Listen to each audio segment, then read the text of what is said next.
Why didn't I see it sooner? What kind of craziness did I allow myself to have clouded judgment? How can I ever trust that what I'm feeling is right? Is it the right thing? Is it the wrong thing? How can I trust myself? Let's talk about that right now.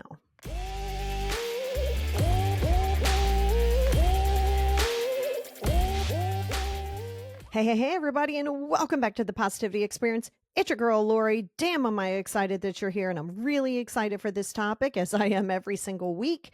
We are not terribly far from my favorite time of the year, which is Halloween, Thanksgiving, Christmas, and it's knocking on our door. And sometimes we have decisions to make, and we have choices to make. And are we going to show up to this? And are we going to invite this person? And should I make these decisions? And you get caught up in your space. This is a very highly requested topic with my clients, and it doesn't matter where you are in the world, Australia, Canada. Any of my clients said, please do a topic on this. The Patreon worksheet is pivotal for this episode. Well, all of the episodes, in all honesty, but it will give you a good place to start. Definitely a lot of awareness. I know for me, sometimes I can listen to something and it all sounds pretty and great. And then I'm like, oh my God, I don't know where to start. So if that's your jam and you need a little guidance and you really prefer to know, hey, how do I start this yellow brick road journey? That's going to be for you. Jump over to patreon.com/the positivity experience, or you can click on the link anywhere that you get this podcast. So let's talk about self-trust, because there is so many things that come into trust, right? Trust, faith, same thing. So you can say faith, you can say trust. At the end of the day, it's the same thing.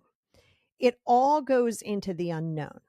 So when you've been manipulated, when you've been gaslit, when you've had certain traumas that have been dumped into your lap, none of which are your responsibility. However, it is 1000% your responsibility today to work through it. And that is going to be self-trust. And before we even start, I want you to know that any decision that you make is 100% going to work out. It's either going to work out, obviously, the way you want it to, or it's going to work out in the act of a lesson. Your issue comes when you're afraid to get the lesson. You're afraid to hurt feelings. You're afraid to make mistakes. That comes with a lot of things. And we're going to talk about self-trust in general, but want you to understand that until you are willing to jump off of out the airplane and know that, hey, you got a parachute, might open here, might open there. Hey, it's going to happen. And you know what? If you hit the ground, you ain't going to know it anyway. You're not going to remember it. So when you start with the self-trust, you are actually working on your own self-esteem. You're also working often in your ego, your attachments, definitely your ego, your attachments, oh gosh, lack of boundaries. So many of these things that we talk about, or I talk about to you in these podcasts, are always going to start with a foundation of yourself, a foundation of being willing to go in a slow process. Be willing to talk about the same thing over and over and over and over again. Be willing to do it when you don't feel like it. Be willing to do it without celebration from other people. It's got to be the bare base of where you start. You can't have a foundation with wanting to have all this trust about relationships if you're still stuck in attachment. Because if you have codependency, attachment, and enmeshment, definitely go back and listen to the enmeshment podcast. And if you have the Patreon, for sure, go through that worksheet this week when you're doing this. A lot of our concern and our stressors is we've been told a long time what's right and wrong. And that manipulation can destroy that. So the gaslighting, the gaslighting replaces your reality with someone else's version. So if someone's like, hey, nope, that's not right. You did that wrong in this relationship. Absolutely not. And if you're not in a place of a solid foundation within your self-esteem, understanding that things aren't going to be perfect, laying down your sword so you know, hey, I can screw it up and I might get up and do it all over again, but it's my choice. Until then, you're being gaslit into a situation, whether it's religious trauma. And yes, that's 100% real. And yes, that will erode self-trust in a hot minute. If it's, this is how we grew up, this is, the militant family, and this is what society wants. This is one of the million problems that I have with social media. You guys know I do not scroll social media. I do use it. I use it with intention, and I make sure all my stuff is up there for people to find it. But when you're on social media, very often when you're scrolling, you get caught in the comparison. So then if you get caught in the comparison and you see someone going, yeah, that was the last straw for me, I rolled out of that relationship. And then you go, oh my God, that happened to me too, but I stayed. Oh, what the hell? How can I trust myself?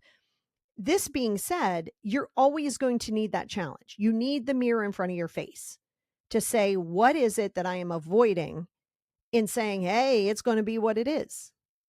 Because for so long, you're being manipulated into believing what it is. And so that scenario comes up. And then when you say, I don't know that I want to be in this relationship anymore, right? Marriage is not a prison. And you might get told, oh, you took vows. Oh, you did this. Oh, you did that. And then you go, well, maybe they're right. Meanwhile, you've tried this resolve over the last couple years. It's constantly being shut down, or it's gaslit by saying, nah, it didn't happen, or I did this for you.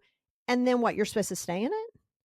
So because somebody tells you you're supposed to stay in a relationship that has absolutely run its course, or it's run its course for somebody else, and now you're stuck begging, which is codependency and a bunch of other things, you're going to say, I'm not supposed to do this, so I can't trust that this is really what I feel.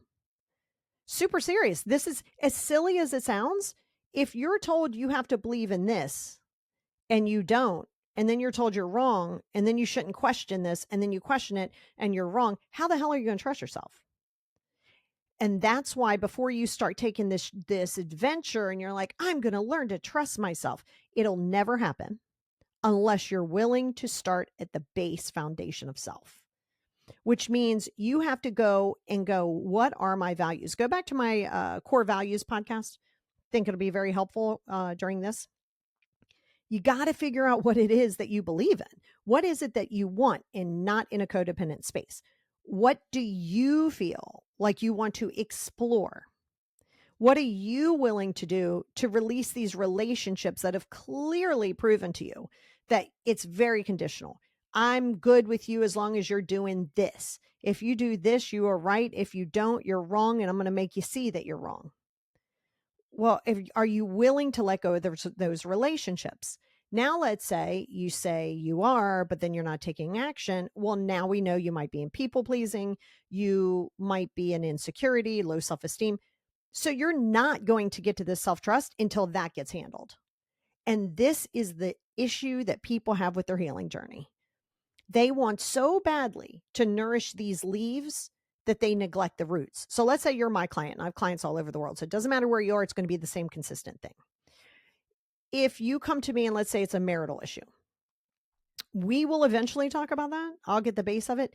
We're going to talk about where that root started. Why are you in such a people-pleasing mode? Why are you afraid to take chances? It isn't today. Oh, it has nothing to do with today. That has to do with your third grade teacher telling you that you're not smart enough and you should be like everybody else, whatever. And so now you're on this mission to prove that you're valuable. So from one comment in third grade, your whole life has been chasing this. And now we're in a marriage that you feel you can't get out of because you're trying to prove some point. And then your mom said, absolutely not. You work through that. How the hell are you going to trust yourself? And this is the biggest issue people have with healing. They want it to be fast. They're not willing to face themselves, and they're not willing to be consistent and do it in a way that's going to give you a strong foundation. That's the biggest problem, because what you're going to do is you're not going to trust yourself in general. Now you're looking for fast fixes. Now you're looking to just know, hey, it's going to be right.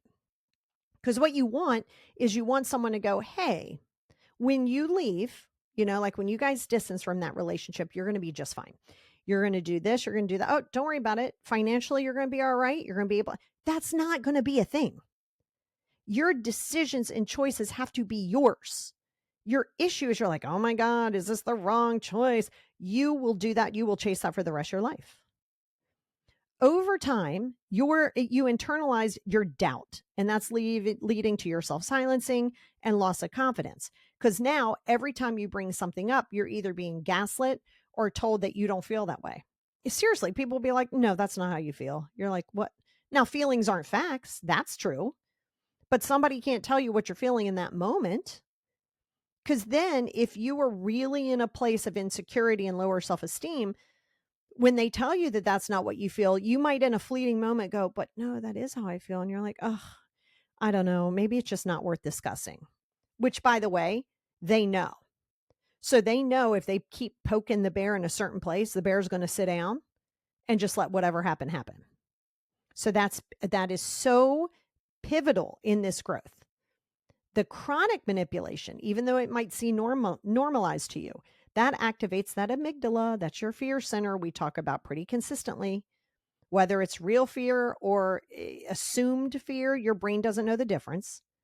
And then that's going to weaken that prefrontal cortex, which is your decision making and your logic. Logic can go bye-bye. You can logically know this is wrong. This is gaslighting. Logic is there. However, your fear center goes, yeah, but what if it really isn't this time? What if what if it's this? What if it's that? And if you what if it from the negative, you got to what if it from the positive. That's just how that goes. Because if you're living in catastrophic thought, you're going to stay in catastrophic thought versus, going in the other direction of that. And that's where that yin and yang comes from. But if you get in that loop of second guessing and hypervigilance, it's hard for you to get off of that train because you're still looking for somebody to validate that it's going to be okay. Constant guilt tripping. Oh, good God. This guilt tripping thing is crazy to even allow to be allow happening, but it makes sense because at the time, if you don't, going back to what I said, if you don't have the foundation of self, you can listen to this all damn day. You can let them tattoo yourself all damn day. Until you have that solid foundation of self, you're going to keep chasing this thing to make you feel whole. Absolutely not. So consistent guilt tripping, what that does is it trains you to override your instincts just so you can avoid conflict. This is where if you're afraid of conflict, if you're in freeze mode, you want to definitely get on my books. Let's work through this. Let's have sessions. Let's do the damn thing. Because again, we have to set these dominoes up so when you hit it, it actually goes down versus I want to hit this here and I need to hit in the middle and what if it doesn't get there? You're fine. But the brain itself, because your brain is your brain, pairs trusting yourself with getting punished. So self-destruction after the manipulation, it isn't weakness, it's just your trauma response. So retraining your brain to understand that, hey, if I trust myself, I get punished. Hey, I don't know if, the way that we communicate in this relationship, it just feels not healthy to either one of us. Oh, okay. Well, then you know what? Fine. I won't say anything because clearly everything that I say to you is wrong. Okay. So you just voiced it in a way that was productive and that got shut down extremely quickly. So now you go, oh my God, do I even want to deal with it? And that's where you say, why are you staying in these relationships? Why? Now, listen, in the world that we live in, everybody around you isn't going to have emotional maturity. Everybody around you isn't going to be toxic free. Everybody around you isn't going to be vibrating on this high level. It's just not going to happen. And that's why you bubble yourself and you bubble your energy and you realize any vision that somebody has of you is a vision that they lack within themselves. So if they see you getting out of a relationship, let's just go with that. Getting out of a relationship that isn't serving, you tried, you did the things, it's not working, even though it's hard, you're getting out. Well, now let's say they want to get out, or maybe they wanted to get out, but they stuck it through and they're still unhappy. So they don't necessarily like that somebody else is moving forward, though they would like to. So then it's a judgment because what they see in you is what they lack in themselves. And that's why it's always going to be said for me, who cares what other people think of you? It is always, it's never you. It is never you. That is always them. The judgment is always them. Because now listen, there could be shitty things in the world that go on and you'd be like, oh God, I would never do that. Okay. That's valid. Like all over the world, we do things differently and that's cool. But when it comes to seeing someone change a job, get out of a relationship, take that eat, pray, love journey in Italy and to Tuscany and oh my God, that's so dangerous. Yeah. Going into a church is dangerous these days. So if we're preventing living our life because we're worried about what could happen, you're going to stay in a closet. You might not even be in your house because you'll swear carbon monoxide's there. So now you're going to go live in a closet, or you might just stay right static and frozen. So the more you don't take risks and don't adventure, the more they're going to judge you, because their fear will be projected, like we were talking about a few weeks ago, energy transfer. Their fear is projected upon you. I would never do that. My God, that's crazy. How could I love to travel by myself? Oh, I don't know that I could do that. Aren't you afraid? No, I can go into my stores. I can flip. No, listen, I do travel with people too. It's not like it's just me. But when I do, I can go, I can research this, I can go eat here, I can take my time, I can leave. It doesn't matter. I love that. But if someone doesn't, they may look at that and try to prevent it or go, oh my God, aren't you concerned with? No. Going back to the trusting of self, you got to have that foundation. You also have to remember the script, because you're going to hear many scripts on this journey. And that moment that you judge yourself and go, oh man, I knew I shouldn't have done that. Oh man, I should have got earlier. That it's done. Like it's done. You got to radically accept that what it is what it is. And you learned a lesson, which means it worked out. The issue that you have is A, perfectionism. B, you hate the unknown. Until you walk into the unknown, you're going to stay in this cycle of, ooh, okay, I do want to heal, but I only want to heal within this comfort zone. That's never going to heal. Nothing ever grows in the comfort zone. Hasn't and never will. So if your brain says, oh, I trust this, and you're constantly getting your hands smacked, then you're like, do I trust it? Am I wrong? Should I not feel this way? But there's a massive cost that comes with that for you. Massive. When your self-trust is damaged, you're facing decisions or decision paralysis. You're relying on others for validation, and you have chronic anxiety. That's that learned helplessness, by the way. Yes, learned helplessness. Research on learned helplessness, it shows repeated invalidation teaches the brain that effort equals pain. So that makes you freeze instead of act. So I feel like we need to live there for a hot minute, but I want to go back to what I said first. Your self-trust gets damaged, and then you're like, I don't know what I should do. You're in that frozen paralysis. As silly as it sounds, or not as a big deal as it sounds, if somebody says, hey, coming in town, where do you want to eat? And all of a sudden you're like, oh, I don't care. And they're like, no, seriously, you pick. Like, I don't want to pick. Just go ahead and you pick. Because you can't even make a decision for food. Make a decision. If I don't like it, I'll be like, I don't really want to go there. Cool. Go to the next one. That's why sometimes when you go to a restaurant and you see a big ass menu and you're flipping through the menu, you're like, oh my God, I don't know what, there's so many things. I want one of everything, because you have all of this decision fatigue where you have all of these different things. Where if I say to you, hey, I'm coming in town, do you want to go to Fridays or do you want to go to Ruby Tuesdays? You got options, but only two. So it limits that brain capacity. But that's why you want to be careful, because now that goes into learned helplessness. Because there is a learned helplessness, and it's something that sometimes people don't want to admit, but doesn't matter if you admit it or not. It is what it is. Repeated invalidation. However, we'll go there in a minute. But repeated invalidation, that teaches your brain that any effort equals pain. So that's putting you in a freeze mode. Now that's where you got to be careful, because now you swing into manipulation. Because now it's that helplessness. I can't do it without you. Now we've created codependency. Now we have attachment issues. There's all of these things that come up. Again, we understand where it comes from, but you're here today and you're trying to work through that. So if you have that learned helplessness, or if you see other people around you have it, do not engage it in their learned helplessness. It is not your job to validate them, because that's what they're seeking. Hard pass. Because if you start validating them on a regular basis, they're always going to look to you for validation. And then heaven forbid you give some feedback that they looked for. You gave feedback and quote unquote didn't work. Now they're mad at you because you gave feedback that they asked for, because they're codependent with this. It's just this never ending cycle. So there's a cost there. You will constantly sit in this space of going, I need this person to tell me I'm right. I need this person to say, it's okay if I make this decision, because here's the other side of that.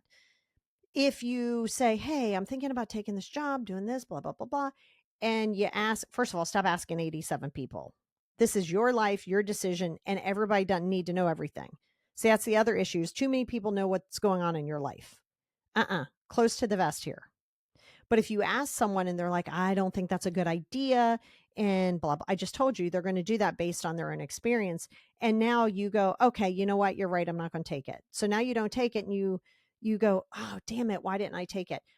Any decision that you make, you're always going, if you're in a negative space and you're not in a solid place, you're always going to go, what if I would have done this? Or I shouldn't have done that. That's going to be any decision you make. If you want to take the job, take the job. If it works, it works. If it doesn't, it doesn't. Stop making this more than what it is. Confidence comes from doing things scary, doing it frequently, screwing up multiple times. That's where confidence comes. There's no magic solution where I hit you with the confidence stick and now you're going to go out and do the things. No. You're going to have to piss some people off. You're going to have to take some risks, things you're going to have to fall on your face like 14 times. And you're going to get up and you're going to be like, all right, I'm going to change this. Let me try this. Oh, that didn't work. Let me try this. That's how you get confidence. There is no shortcut to it. So if you're not willing to push through it and make these, I don't call them mistakes, but let's say things that don't necessarily work out, then you will live in a cycle of validate me, let me know I'm okay. Because the other part of that too is when you're looking for somebody's validation and let's say it doesn't work and they told you do whatever and say you did and it doesn't work. Now in your mind, you're like, well, I didn't make that decision. They said that it was okay. Why are so many people in your business? That's the question. Why do so many people know what your next step is? Why everybody doesn't need to know everything. And I don't care who they are to you. No one needs to know 100% of everything. And they don't need to know what your next move is. Now let's talk about that emotional neglect and people pleasing. Manipulators often withdraw affection, right? So they're like, nope, you don't do this. I'm not going to do it. Attention or support when you're not complying. Now that's training you to overfunction to earn connection. So I've used this example before. If you go to school, you get an A, oh my God, you're amazing. You get a C, oh my God, what happened? You're lazy as hell. So you're seeing this. If I please you, you love me. If I don't, you don't. And yes, that is manipulation on your part to keep people pleasing. It's not intentional manipulation, but nonetheless it is because you're trying to not get someone to look at you poorly. But the fact is why the hell does it matter how they look at you? What is the issue there? That's the piece that's going to be the foundation of your self-trust. Why is it important what my mom thinks? Why is it important that I need 5 people to co-sign on this before I do it? Why? So if you see, if I do this, I get this, well, you don't want somebody to dislike you and think that you're not kind. So you manipulate the situation to make it to where they don't dislike you. So now everybody's playing this game. It's like this chess match that nobody's winning. After you're gaslit, people will often cling to that approval to avoid abandonment. Is it abandonment though? Is it? Because if someone in your life, regardless of who they are, leaves your life because you didn't comply, because they didn't like what you did, which by the way, isn't necessarily a bad thing. Because I'm going to tell you the same thing. If you see someone in chronic venting and they're not looking to make changes, and if it's always negative, if it's always woe is me, and if it's always looking and looking and looking for validation, that's draining you. So yes, you got to distance. So there's 2 different types of distancing. Sometimes people distance because they're like, well, this person isn't doing what I want them to do. Versus, whoa, this person's not serving me. There's 2 different distancing. So that people pleasing is going to have to be addressed before you move forward on this piece of it. Because there is that part of your brain that's still looking for that it's going to be okay. And by the way, it is going to be okay. It's either going to work in your favor or you're going to learn a lesson. And if you're thinking, I need them here so they don't leave me, they're not there for you in the first place because they're not really there. They're breathing oxygen. They're in the same setting as you. They're not there because it comes with conditions. So they're already not in your space. So you're worried about abandonment. You abandon yourself worried about them because that happens. You self-abandon because you're so worried about somebody else who's completely irrelevant, regardless of the role in which they play, because you don't want them to leave. But in the meantime, you dropped yourself in the back seat and you never look back because you're so focused on them. That's not a connection. That's self-erasure. This is where you don't know who you are. You're told what you believe. Maybe you don't believe in a certain religion you grew up in. Maybe it's not the political affiliation you align with. Maybe it's not this, that, and the third. Maybe you don't want to get married. Maybe you don't want to have kids. Maybe you want to marry the same sex. Maybe it doesn't matter. That's your life. If you can't attach the idea of this growth being messy, then you're not going to do it. Because you're going to move forward, you're going to make all these strides, and you're going to go back, and it's going to be a back and forth. Sometimes you're taking 2 steps forward, 97 back, 90 steps forward, 2 steps back. Like, you don't get to plan this. It's going to be what it's going to be as often as it is. And that's where you hop on the boogie board and you take the waves. And sometimes when those people are distancing, they're doing you a bigger favor than you think. And if you're distancing, you're doing yourself a big favor.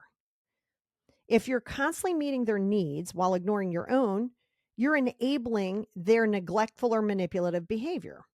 So now you start enabling it. Okay, well, you know what? If I do this and they do this, but if I don't do this and then they leave me. So, okay, again, you're neglecting yourself. You're neglecting yourself more than they ever could or ever did. So in order to self-trust, you have to say, am I important enough to be my biggest priority? I can't answer that question for you. Because until you are important to yourself, until you are willing to say, I'm okay, even if I'm alone. Because if you can't be alone, and if you're running from your thoughts and you're running from the things, that's where you need to focus. Because no matter where you go, there you are. 97 people tell you how amazing you are. You're healthy. You got all this money in the bank. Your life is straight.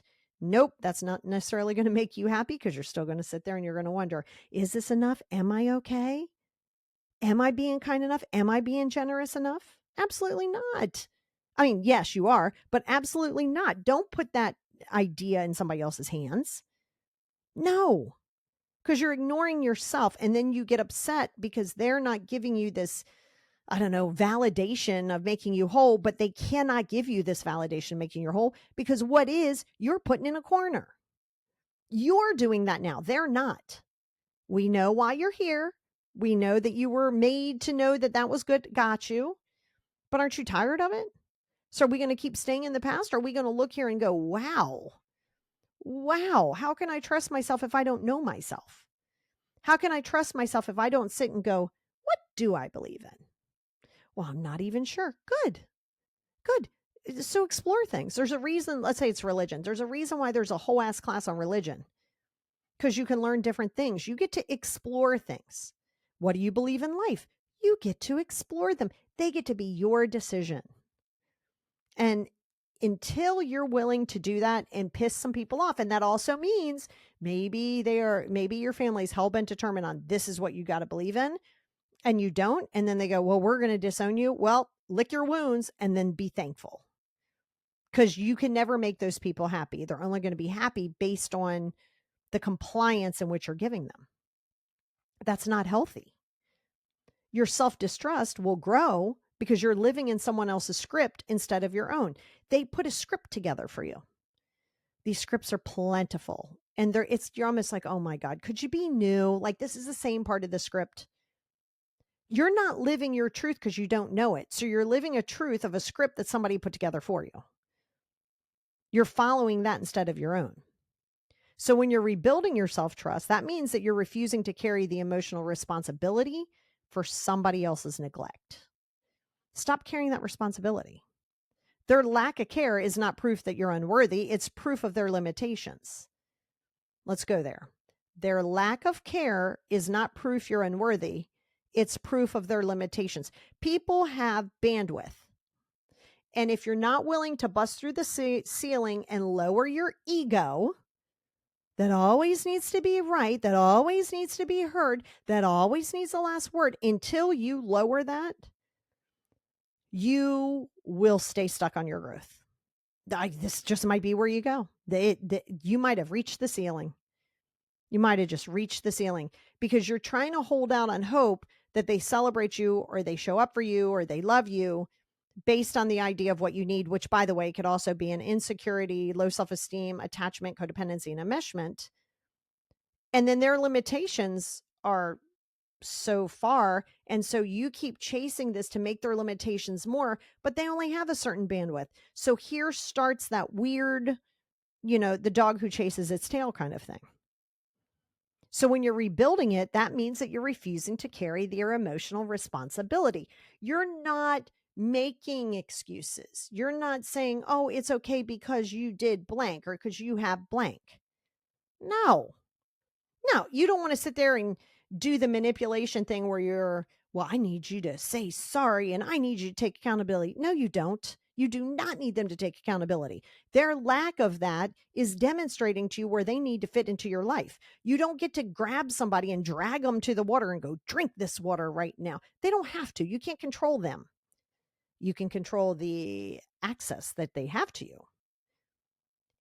But you're not going to be able to control that access that they have to you if you're still in people pleasing mode and you're afraid to be alone and you're afraid to piss some people off and be judged and all that stuff. Then you're at this weird impasse again. How do you get back there? Well, you're going to have to validate the wound. Okay, how you feel? Write down your situation. Get my 5 journals. They are available now.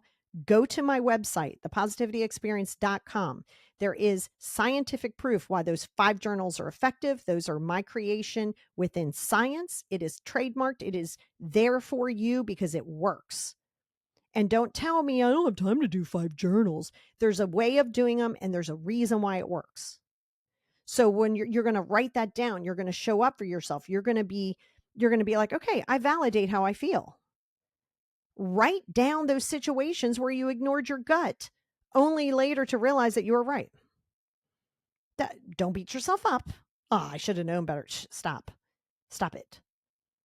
You're just looking at it because right is also relative. Right is very relative to the person who thinks that it's right.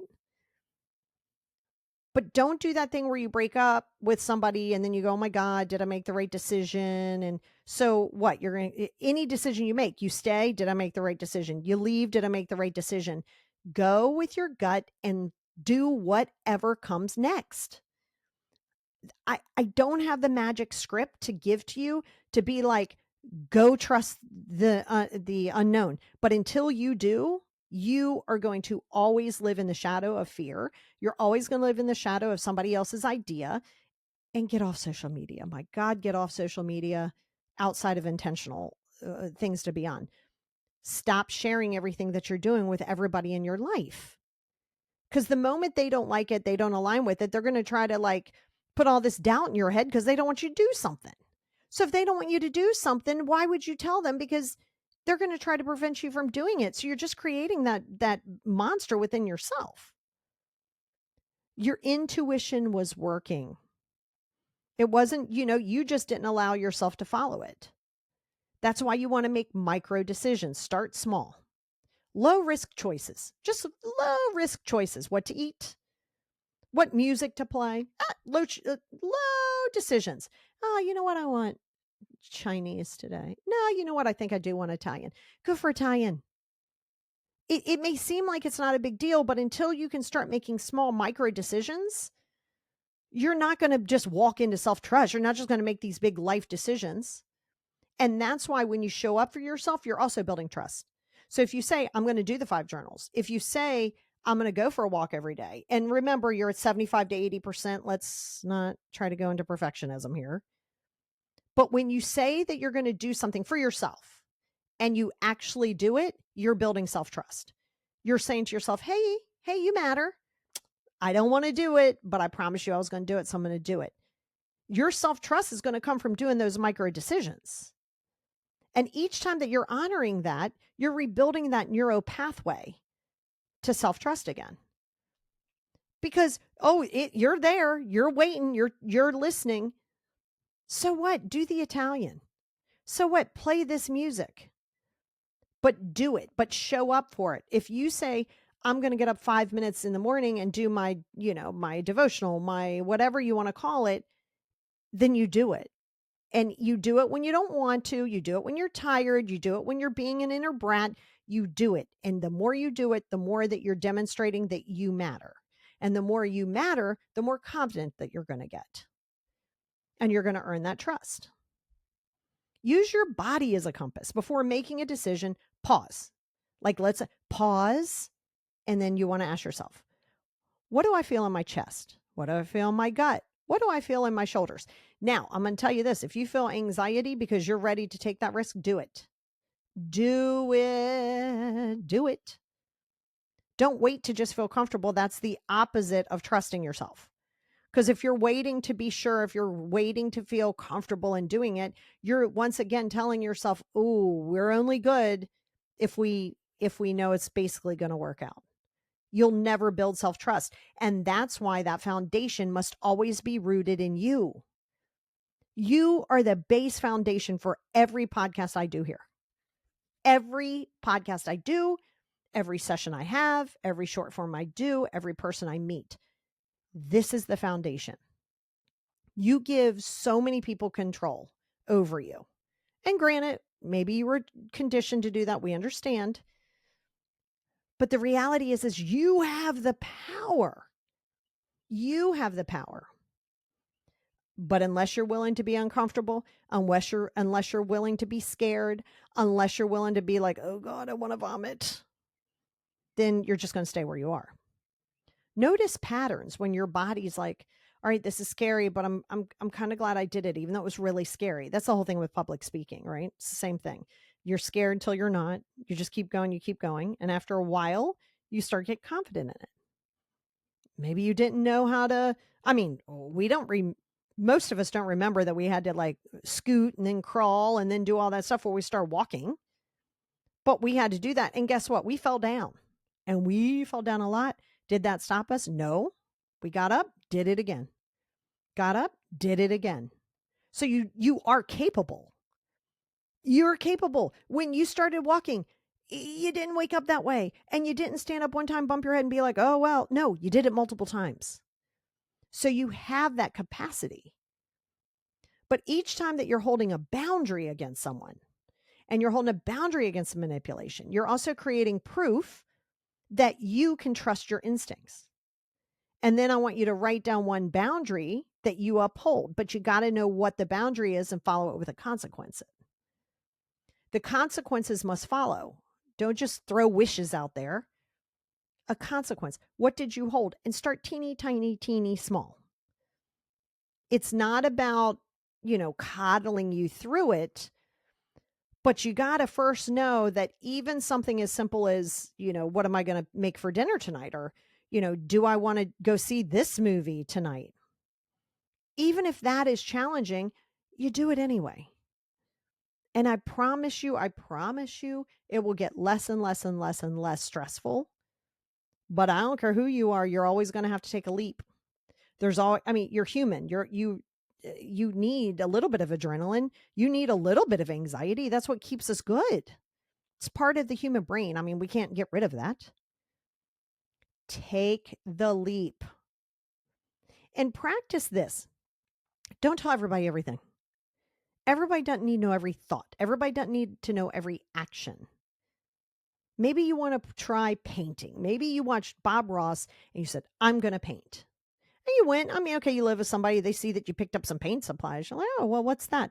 Oh, I'm just going to do a little painting. Was watching Bob Ross. Now you've already gotten it. Oh, okay. Good luck with that. You know how bad your creative skills are. It doesn't matter because you can see that they're going to shit on it because they're already cutting you off at the knees because they don't think that you're capable. Why the hell do they matter? They're keeping themselves in a certain container and they're trying to keep you in it. You got to do your mindful practice. 10 minutes a day. Notice your thought without judgment. That's your ACT. Acceptance and commitment therapy. I love that. It's a cognitive diffusion. It's a big thing that I do with my clients. Acceptance and commitment. ACT therapy. It's a little different than CBT and DBT, which all good and they can all go together. But ACT therapy is like, woo, that's up there. You got to get in those 5 journals. Get in the 5 journals. Small wins in the positivity experience book. There's 5 of them. You have the positive, you have the negative, you have the data dump, you have your mood, your gratitude. I mean, it's all there. But you got to do that. When you're journaling those small wins, your brain is going to expand and expect success. Because when you see those small wins later on, when you feel like you're a piece of shit and you can't do anything right, you go back and you look at that and you're like, oh, well, I did do that. Because your brain isn't going to celebrate where you are. It's always going to tell you how you're less than because you haven't achieved the next thing and the next thing and the next thing. So you're not even celebrating your wins. And you're kind of downplaying them. And that's why you have to anchor your questions. Does this align with my values? You have to go back to the Core Values podcast. I guess you don't have to. I'm encouraging you to. Let that guide you. Then it's going to take a minute. You can't focus on who the person is to you. You have to look at the actions. Take the emotion out for a minute. It's not apathetic, but take a little bit, but take the emotions out of it and say, does this person or situation align with what my values are? If it's no, it's no. Whether it's a mom or whether it's John at the bakery, it doesn't matter. They're going to get the same treatment based on where they are in your core values. But you got to be willing to do that. It's going to keep you in that versus chasing the approval of somebody else. And that's why it's time consuming. That's why it's repetitive. That's why it might take 2 years for you to get through it. And if you're worried about, oh my God, that's so long, do you want to keep doing it this way? Because you've done it this way for X amount of years and it's not working. So if you're going to complain about 2, 3, 4, 5 years, then you're going to stay in this loop because you already did it your way and it's not working. So you try something new and you try it different and you try it consistently and allow yourself to take those steps forward and back and change the path 3 times. It's like when you go to college, you go, oh, this is my major. Most people don't. A lot of people stick with it. A lot of people don't. Oh, well, what if I do? Okay, well, let me try this. All right. Sometimes it's costly, but it's you got to focus on the fact that it's okay to shift. You're going to have resistance. You're going to face that, oh my God, what if I get it wrong again? That internalized shame and the pushback from the manipulators. That will happen. I am guaranteeing you that with 100%. You will get pushback from the manipulators. Not might, you will.